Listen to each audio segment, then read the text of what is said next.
God's own TV എന്ന ഞങ്ങളുടെ channel subscribe ചെയ്യുക. സഭാപിതാവായിരുന്ന ഒറിഗന്റെ വ്യാഖ്യാന പ്രകാരം വചനമായ യേശുവാണ് മനുഷ്യ ഹൃദയങ്ങളിലേക്ക് ഈ ഓശാന പെരുന്നാളിലൂടെ പ്രവേശിക്കുന്നത്.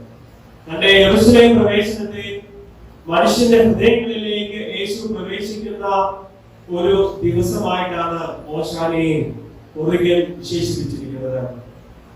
ഇവിടെ ആ ക്രിസ്തു കയറിയ കഴുതയെ കുറിച്ച് ഒന്ന് പരാമർശിച്ചുകൊണ്ട് എന്റെ വാക്കുകൾ ഞാൻ അവസാനിപ്പിച്ചുകൊള്ളാം. ആരും കയറിയിട്ടില്ലാത്ത കഴുതയാണ് യേശു ക്രിസ്തുവിനായി അവിടെ തിരഞ്ഞെടുക്കുന്നത്. യേശുവിനായി മാത്രം ഒരുക്കപ്പെട്ട ഒരു കഴുതയുടെ പ്രതീകമാണ് നമ്മുടെയൊക്കെ ഹൃദയങ്ങൾ. യേശു ക്രിസ്തുവിനായി ഒരുക്കപ്പെട്ട മറ്റാരും കയറിയിട്ടില്ലാത്ത കഴുതയെ പോലെ നമ്മുടെ ഹൃദയങ്ങളൊക്കെയും അവിടെ ഒരു പ്രതീകമായി നിലകൊള്ളുകയാണ്. നമ്മുടെയൊക്കെയും ഹൃദയങ്ങൾ മറ്റാരും പ്രവേശിക്കാതെ ക്രിസ്തു മാത്രം പ്രവേശിക്കുവാനായി ഒരുക്കപ്പെടേണ്ടതുണ്ട്. നമ്മുടെയൊക്കെയും ഹൃദയങ്ങൾ മറ്റാരും മറ്റൊന്നും പ്രവേശിക്കാതെ ക്രിസ്തു മാത്രം പ്രവേശിക്കുന്ന തലത്തിൽ ഒരുക്കപ്പെടേണ്ടതുണ്ട്. നമ്മുടെയൊക്കെയും ഹൃദയങ്ങളിൽ നിന്ന് ഈ ലൗകികമായ ലോകത്തിലെ ആഗ്രഹങ്ങളും സ്വപ്നങ്ങളും വേദനകളും പ്രയാസങ്ങളും പ്രതിസന്ധികളും കൊണ്ട് നിറഞ്ഞിരിക്കുകയാണ്. പ്രിയമുള്ളവരെ, അവിടെ ക്രിസ്തുവിനെ സ്വീകരിക്കുവാൻ ആ ഹൃദയത്തെ നാം പാകപ്പെടുത്തേണ്ടതുണ്ട്. ഓരോ ഓശാനയുടെ പെരുന്നാളും ആ ക്രിസ്തുവിനെ സ്വീകരിക്കുവാനുള്ള ഹൃദയത്തിന്റെ ഒരുക്കമായി നാം കാണണം. രണ്ടാമതായി, യേശുവിനാൽ നയിക്കപ്പെടുന്ന കഴുതയെ പോലെ കർത്താവിനാൽ നാം നയിക്കപ്പെടണം, ഭരിക്കപ്പെടണം. കഴുതയെ നയിച്ചു കൊണ്ടുപോവുക എന്നുള്ളത് അത്ര എളുപ്പമല്ല. പൊതുവെ ഏറ്റവും ബുദ്ധിയില്ലാത്ത ഒരു മൃഗമായിട്ടാണ് കഴുതയെ കരുതിയിട്ടുള്ളത്. ഇവിടെ ആരും ഇതിനു മുൻപ് നല്ലൊരു പരിശീലനമൊന്നും കൊടുക്കാതെ ആരും ഉപയോഗിച്ചിട്ടില്ലാത്ത ഒരു കഴുതയെ ക്രിസ്തുവോടെ നയിക്കുകയും ഭരിക്കുകയും ചെയ്യുകയാണ്.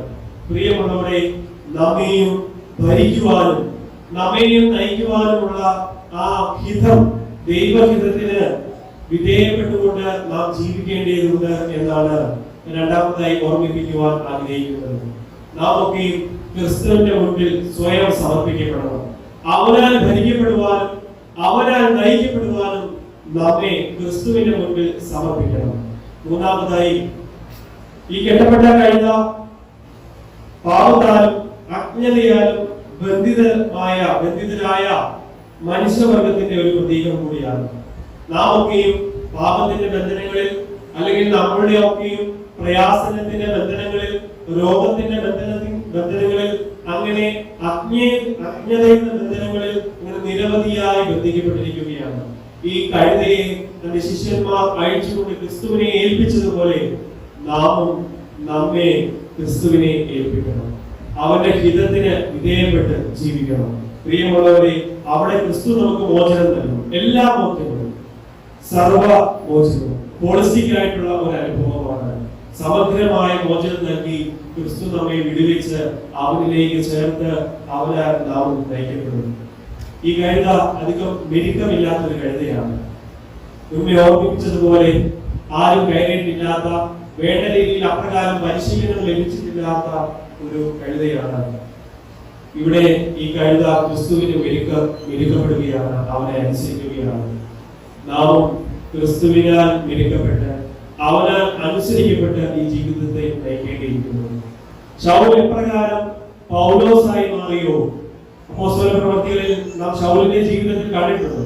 സഭയെ ഉപദ്രവിച്ചുകൊണ്ടിരുന്ന ശൗൽ പൗലോസായി സഭയുടെ സ്ഥാപകനായി മാറുകയാണ്.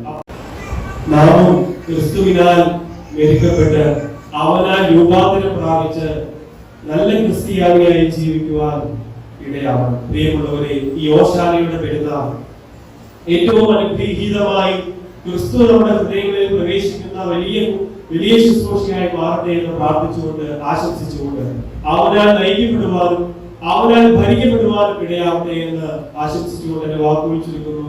ദൈവം നമ്മെ എല്ലാവരെയും വാഴ്ത്തി.